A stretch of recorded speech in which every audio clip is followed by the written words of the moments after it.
Welcome, class, to our historical thinking skills roadmap activity. Okay, so right now I'm going to go over with you guys how to complete this roadmap while also lecturing you on the important historical thinking skills that you need to know about. Okay, so what you guys should have in front of you is the actual activity. It looks like this. To navigate this page, all you have to do is click on the things that have where you want to complete. So first you need to complete your period timeline. So you just click there. I'll take you to slide 2. Then you're going to need to complete your comparison chart. That'll take you to here and so on. Okay. Pretty easy to navigate. Once you get to the end, you just turn it in through Google Classroom.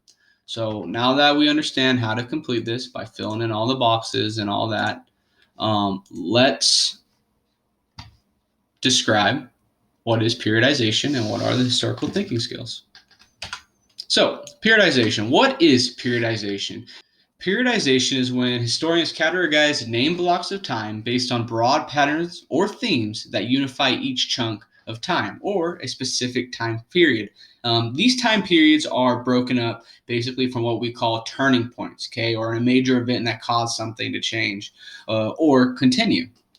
Turning points are the mark the end of one period and the beginning of another. Turning points are usually transformative events or changes that affect many people in multiple regions. Historians and other scholars who study history determine time periods and turning points, not the people who live in the time period. So turning points are like significant events that change all aspects of that time period or the theme of that timeline in that time period.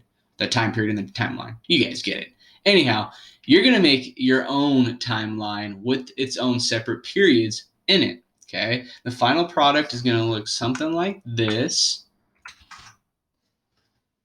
And this is an example of an AP World History periodization timeline, and we'll go over that in a second. But the actual chart you guys have in front of you looks like this. Okay, so let's go over the steps. On the timeline, you're going to periodize your life by creating boxes below the double arrow that categorize your life into 3 time periods. So you are going to name each of the 3 time periods like we do here in our AP World one. And you're going to, inside each box, describe 3 to 4 patterns of or developments that categorize that time period. So what are 4 things that categorize your timeline that you put, or that period in your timeline that you put? So, for example, in Foundations period, which is this period from 8000 BCE up to 1450 CE, and the reason we call that our foundations period because it laid the foundations to our early world history.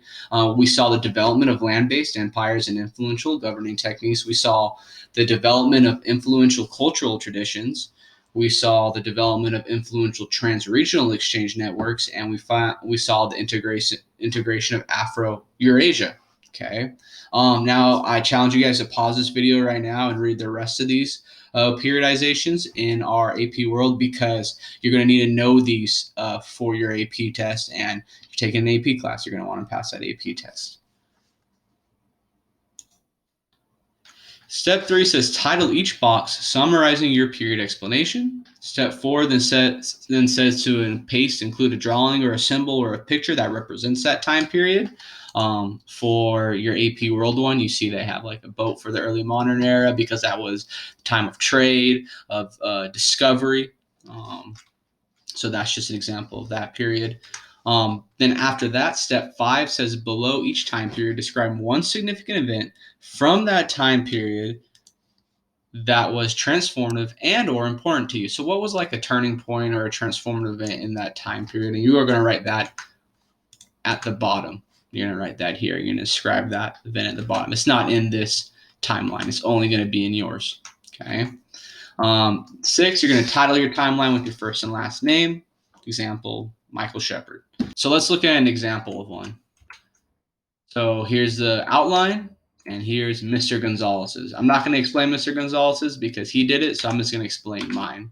So this is mine, Mr. Shepard's periodization. I have the pipsqueak period, the golden years, the dad bod era. I have pictures representing each era, my explanations, and I didn't write the significant event, but you guys can. You're going to write 3 to 4 sentences describing that.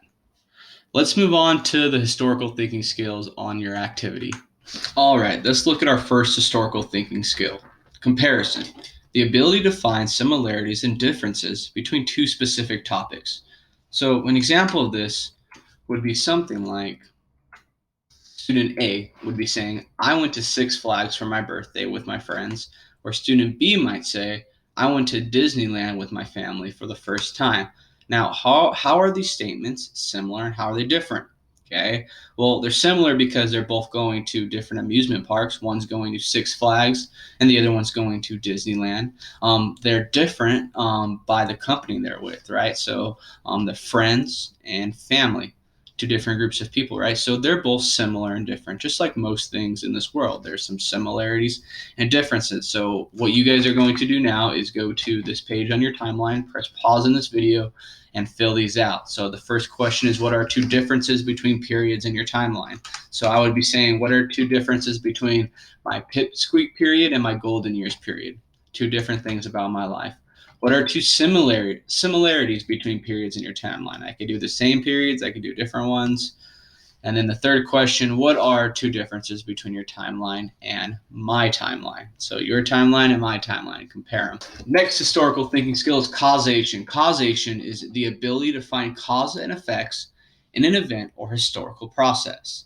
So what you guys are going to do is find two causes that lead to one of your significant events, and then you're going to tell me two different effects from it. So, for example, for Mr. Alfredo's or Mr. Gonzalez's uh, timeline, his one of his events was getting his teaching credential. Okay, two causes what led to that teacher credential was always got good grades in history classes, and he was persuaded by his professors to join the credential program.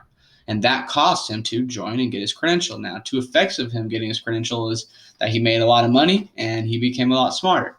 So, cause and effect. And that significant event, you are now going to do the same thing for your sheet now. So, go ahead and press pause and complete that. Last historical thinking skill is change and continuity, or continuity and change. It's the ability to find changes and continuities, which is basically how history has stayed the same between two time periods. So, for example, here we might have a theme in history that expands all the way from period one all the way to period two.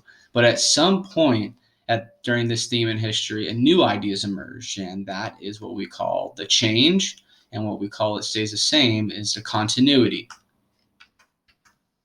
Okay, so tell me two things that have continued over the three periods of your life, and then tell me two things that have changed over the three periods of life. So, for example, two things that have continued would be my love of football and my mom always being around. Okay. Two things that have changed is that now I'm a dad and that I own a house. All right. So that's continuity and changes in my life.